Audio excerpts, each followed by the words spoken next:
اللهم إنا نعوذ بك من عين لا تدمع ومن نفس لا تشبع. اللهم إنا نعوذ بك من دعوة لا تسمع.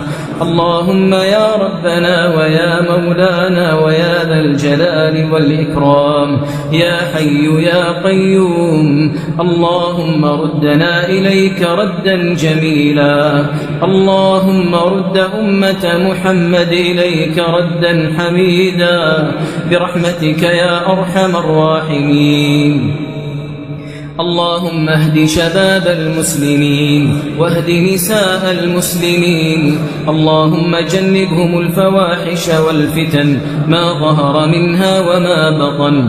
اللهم واجعلنا وإياهم هداة مهتدين برحمتك وجودك وكرمك يا أرحم الراحمين.